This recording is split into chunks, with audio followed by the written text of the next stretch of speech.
राम और श्याम, मैंने तुम दोनों को स्टॉक मार्केट पूरा सिखा दिया है। अब जाओ और स्टॉक मार्केट में खूब सारा पैसा कमाओ। और हाँ, भूलना मत, स्टॉक मार्केट में रिस्क मैनेजमेंट ही सब कुछ है। जी सर, आपने सिखाया उसका ध्यान रखेंगे और स्टॉक मार्केट में संभल कर ट्रेड करें। सर, आपने हमें स्टॉक मार्केट सिखाकर अब एक ब्रह्मास्त्र दे दिया है। अब तो हम रोज पैसा छापेंगे, है ना राम?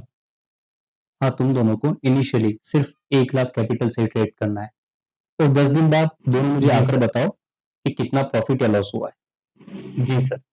Yes sir.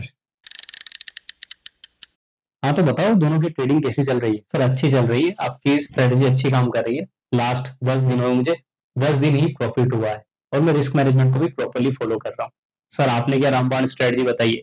10 के 10 दिन मुझे प्रॉफिट हुआ और मेरा 1 लाख का कैपिटल 3 लाख रुपए हो चुका है। मैं तो सोच रहा हूँ कि अगले महीने में मर्सिडीज खरीद लूँ। चलो अच्छा है, मेरे दोनों स्टूडेंट अच्छा कर रहे हैं, तो मैं 10 दिन और आपको मॉनिटर करूंगा और उसके बाद आप इंडिपेंडेंटली ट्रेड कर पाएंगे। कैसी चल रही है? सर, सही बताऊं तो लास्ट 10 दिन में मुझे लॉस ही हुआ है। आपकी स्ट्रेटजी ने काम नहीं किया। हालांकि अगर मैं लास्ट 20 डेज का बोलूं तो मेरी कैपिटल में गेन है और मेरी कैपिटल 1 लाख से बढ़कर 1,10,000 हो चुकी है। सर, क्या बर्बाद स्ट्रेटजी दी है, मेरा पूरा कैपिटल चला गया। कैपिटल तो गया ही गया, आपकी ट्रेडिंग सिखाने की फीस भी गई मेरी। श्याम, तुम रिस्क मैनेजमेंट तो यूज कर रहे हो ना? हाँ बिल्कुल, मैं रिस्क मैनेजमेंट फॉलो कर रहा हूँ। ये देखो। ओके, तो एक काम करते हैं, राम तुम, श्याम तुम, दोनों अपनी ट्रेड्स मुझे व्हाट्सएप कर देना और तुम दोनों ने क्या रिस्क मैनेजमेंट यूज किया था वो भी मुझे व्हाट्सएप कर देना। मैं डिटेल में एनालिसिस कर दूंगा। अब आपने इसमें देखा कि राम और श्याम सेम स्ट्रेटजी यूज कर रहे थे, उन्होंने सेम कोर्स यूज किया था और सेम कैपिटल भी थी और दोनों ही रिस्क मैनेजमेंट यूज कर रहे थे। पर श्याम ने क्या गलती की कि उसका पूरा कैपिटल चला गया? चलिए इसको समझते हैं। हैप्पी होली दोस्तों। I am Pawan Patidar and I welcome you to my YouTube channel. Ram के पास 1 लाख रुपए, श्याम के पास 1 लाख रुपए, दोनों के पास सेम स्ट्रैटेजी और दोनों ने रिस्क मैनेजमेंट को फॉलो किया। दोनों ने रिस्क टू रिवॉर्ड रेशियो को 1:2 रखा। फिर श्याम की सारी कैपिटल क्यों उठ गई 20 दिन बाद और राम के पास अभी भी 1,10,000 रुपए कैसे हैं? जब दोनों को 1 लाख की कैपिटल मिली थी तो राम ने रिस्क टू रिवॉर्ड रेशियो 1:2 का लिया था, जिसमें रिस्क 1% लेता था और रिवॉर्ड्स 2% लेता था। वहीं पर श्याम ने 10% रिस्क लिया और 20% रिवॉर्ड्स लिए। तो जब 10 दिनों तक दोनों को विन मिली तो हर एक दिन राम 1,000 रुपए का रिस्क लेके 2,000 रुपए कमा रहा था। मतलब 10 दिनों तक राम ने 2,000 रुपए कमाए। तो 10 दिन की विन के बाद राम के पास होते हैं 1,20,000 रुपए। अब बात कर लेते हैं श्याम की। श्याम के पास 1 लाख रुपए थे। वो रिस्क ले रहा था 10% का और रिवॉर्ड्स ले रहा था 20% का। हर एक दिन वो 20,000 रुपए कमा रहा था। उसने 10 दिन लगातार 20% रिटर्न लिया जब विनिंग स्ट्रीक थी। तो 10 दिन बाद शाम की कैपिटल 3 लाख रुपए हो जाती है। उसके बाद लूजिंग स्ट्रीक चालू होती है। पहले राम का डिस्कस कर लेते हैं।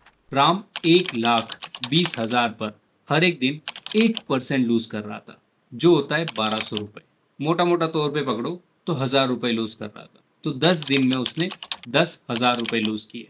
तो जो उसके पास 1,20,000 थे वो भी 1,10,000 हो गए। मतलब 10% वो अभी भी प्रॉफिट में था, चाहे उसने 10 दिन प्रॉफिट किया चाहे उसने 10 दिन लॉस किया। अब बात कर लेते हैं शाम की। शाम का कैपिटल 10 दिन के बाद 3 लाख रुपए हो गया था। उस लाख पर वो 10% एवरी डे लूज कर रहा था, क्योंकि उसकी 10 दिन की लूजिंग स्ट्रीक थी, क्योंकि दोनों सेम स्ट्रैटेजी यूज कर रहे थे। मतलब हर एक दिन शाम 30,000 रुपए लूज कर रहा था। तो उसने नेक्स्ट 10 डेज में जब लूजिंग स्ट्रीक थी 3 लाख रुपए गवा दिए। तो जो उसने 1 लाख की कैपिटल को 3 लाख बनाया था, अब वो जीरो हो चुकी है। तो इस कहानी से आपको ये सीखने को मिला है कि सिर्फ आपको रिस्क मैनेजमेंट नहीं चाहिए होता है, आपको प्रॉपर रिस्क मैनेजमेंट चाहिए होता है। बहुत सारे लोग, जब मैंने फ्यूचर की स्ट्रैटेजी बताई थी तो बोल रहे थे कि मुझे स्ट्रैटेजी दे दो, बट मैंने वो किसी को नहीं दी, क्योंकि उसकी जो लूजिंग परसेंटेज थी ना वो बहुत हाई थी। और इस एग्जाम्पल के माध्यम से मैं आपको यही बताना चाहता हूँ, जब कोई strategy high percentage of return देती है तो high percentage of capital loss होने के चांसेस भी रहते हैं। और अगर वो लूजिंग स्ट्रीक आती है तो आपका हाल भी शाम की तरह हो सकता है। आई होप आपको मेरा मैसेज समझ में आ गया होगा कि आपको ज़्यादा बड़े स्टॉप लॉस और टारगेट नहीं रखने। आपको स्टॉप लॉस भी छोटा रखना है और टारगेट भी छोटे रखने हैं उसके हिसाब से ही। और अगर आपको टारगेट बड़े करने हैं तो फिर आप ट्रेलिंग स्टॉप लॉस का यूज कर सकते हैं। ट्रेल करने के लिए आप अपना मन पसंदीदा नंबर चूज कर सकते हैं। आप 2 पॉइंट पर ट्रेल कर सकते हैं, आप 10 पॉइंट पर ट्रेल कर सकते हैं।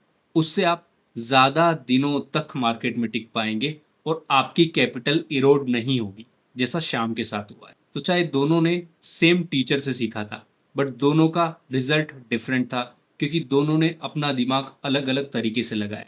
श्याम सोच रहा था कि मैं BMW ले लूँ, मर्सिडीज़ ले लूँ, थोड़े दिन में ही अमीर बन जाऊँ, तो इसीलिए उसने रिस्क टू रिवॉर्ड तो मेंटेन किया, बट उसने जो रिस्क वाला स्टॉप लॉस था वो बढ़ा दिया और रिवॉर्ड्स भी उसी के हिसाब से बढ़ा दिए। तो इस कहानी से आप सबको ये सबक मिलता है, हायर रिटर्न के चक्कर में कभी भी आपको हायर कैपिटल लॉस नहीं करना है। और अगर आप ऐसा करेंगे तो आप लॉन्ग टर्म के लिए मार्केट में बने रहेंगे और आपका गेन भी बना रहेगा।